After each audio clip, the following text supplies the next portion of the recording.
सुखदाई, सिया राम चरण सुखदाई, सिया राम चरण सुखदाई, सिया राम चरण सुखदाई।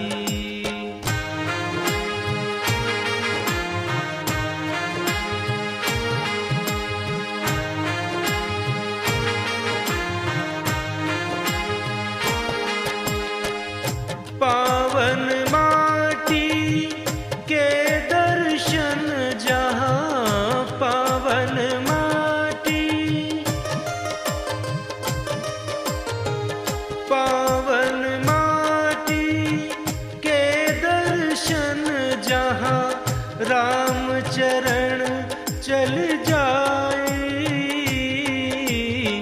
राम चरण चल जाए, सिया राम चरण सुखदाई, सिया राम चरण सुखदाई, सिया राम चरण सुखदाई, सिया राम चरण सुखदाई।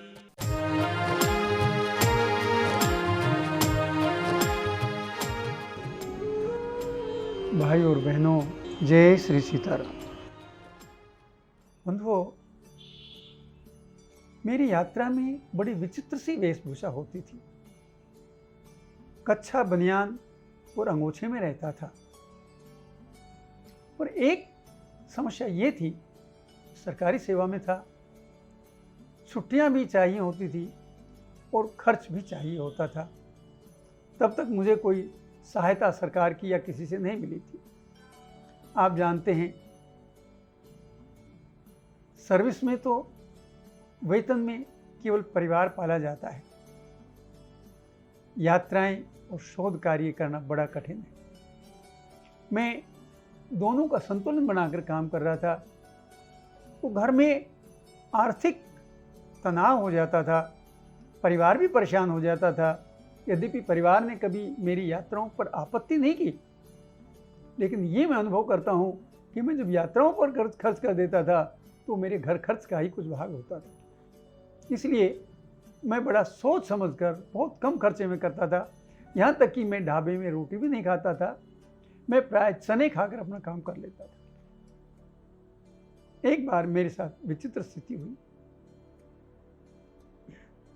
मुझे किसी ने कहा, भगवान राम के यात्रा का मानचित्र गीता प्रेस गोरखपुर ने प्रकाशित किया है। मैं गीता प्रेस की दुकान पर गया, नई सड़क, कुछ पता नहीं चला। उन्होंने कहा गोरखपुर चले जाओ। मैं अयोध्या गया, 2-3 दिन जांच पड़ताल की, उसके बाद मैं गोरखपुर चला गया। बंधुओं, संयोग की बात है,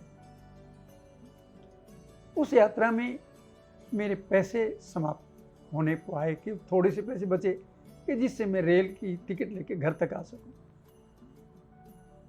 पैसा नहीं था, काम महत्वपूर्ण था, लेकिन मैं चलता रहा। मैं जब गीता प्रेस की दुकान पे प्रेस में पहुंचा तो उन्होंने कहा, जी ये 3-4 हाल हैं, इनमें किताबें भरी हैं, आप ढूंढ सकते हो तो ढूंढ लो। बंधु, ऐसा संभव नहीं था। ये तो भूसे में सुई ढूंढने वाला काम जैसा था। मैं निराश होकर वापस आ गया कि नहीं बना काम। अब मेरे पास खाने को कुछ नहीं था। मैं लगभग 2 दिन तक मुझे कुछ खाने को नहीं मिला। मैंने सोचा किसी मंदिर से प्रसाद मिल जाए, किसी गुरुद्वारे में लंगर मिल जाए, कहीं भंडारा हो तो कुछ पेट में पड़े। लेकिन संयोग देखिए, मुझे कुछ भी नहीं मिला। हार थक कर मैंने सोचा, चलिए भूखा सही, लेकिन कुछ काम तो हो। मैं अवैधनाथ जी के गोरख पीठ में आया। देर हो गई थी, सांझ हो गई थी। जब मैंने वहाँ के चौकीदार से कहा कि मैं महाराज जी से मिलना चाहता हूँ, तो उन्होंने कहा महाराज जी इस समय नहीं मिलते। पूज्य महंत अवैधनाथ जी महाराज उस समय वहाँ के महंत थे। मैंने कहा मुझे मिलना है, वो बोले नहीं मिल सकते। परंतु सच बात ये, भूख भी लगी थी और क्रोध भी आ रहा था कि मेरा काम क्यों नहीं हो रहा। तो मैं चौकीदार से उलझ गया इस बात पर कि तुम मिलने क्यों नहीं देते मुझे। जब हम जोर जोर से बोलने लगे, चौकीदार भी डांटने लगा, तो भीतर से एक साधु आए और उन्होंने आकर मुझे डांटा, क्यों हल्ला करते हो। मैंने कहा मुझे महाराज जी से मिलना है। बोले क्यों मिलना है,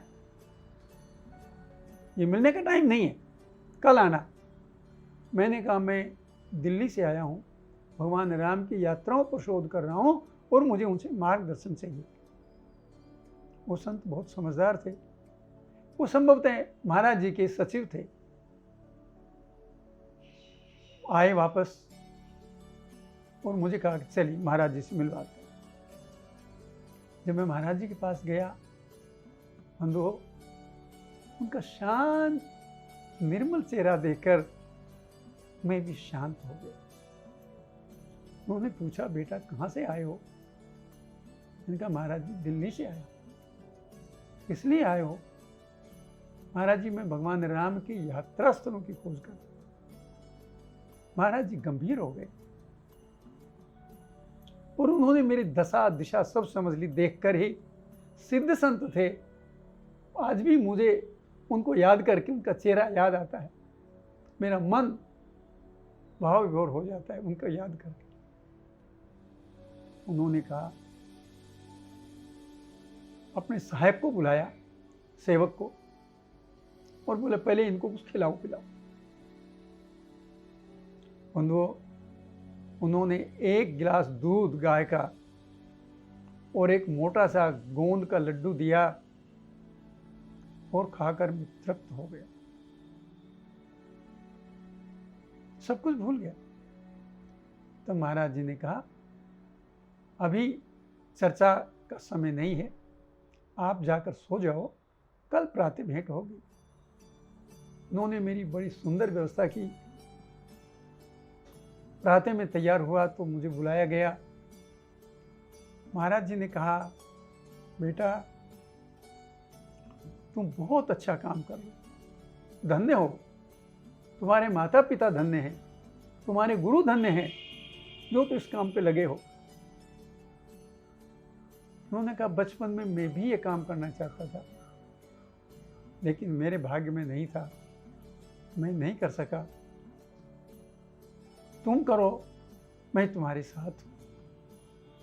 तो महाराज जी मुझे मार्ग बताइए। बोले बेटा मार्ग तो मुझे नहीं पता, लेकिन मेरा मन कहता है कि यदि राम जी का मार्ग चाहिए तो तुम अयोध्या चले जाओ। कि महाराज जी 3 दिन तक अयोध्या रहकर आया हूं, अयोध्या में किससे मिलूं ये बताइए। बोले ये तो मुझे नहीं पता, लेकिन मेरा मन कहता है तुम अयोध्या जाओ, वहीं तुम्हें मार्ग मिलेगा।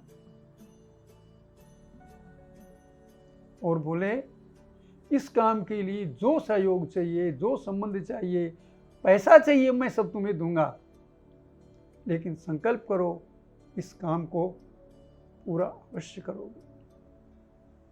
मैंने कहा महाराज जी मैं तो पहले ही संकल्पित हूं। महाराज जी ने मुझे प्रसाद रूप में मेरी आर्थिक सहायता की, मुझे आशीर्वाद दिया और बोले भैया और तो मुझे नहीं पता, और तो कुछ नहीं कह सकता मैं, लेकिन मेरा मन कहता है तुम्हारा द्वार, तुम्हारा मार्ग अयोध्या से ही खुलता है। बंधुओं, उन संत को मैं आज भी याद करता हूं, मेरा हृदय भर आता है जब मैं उस घटना को याद करता हूं। सारा दृश्य आज भी मेरे आंखों के सामने आ जाता। मैं उन महाराज को सत सत नमन करता।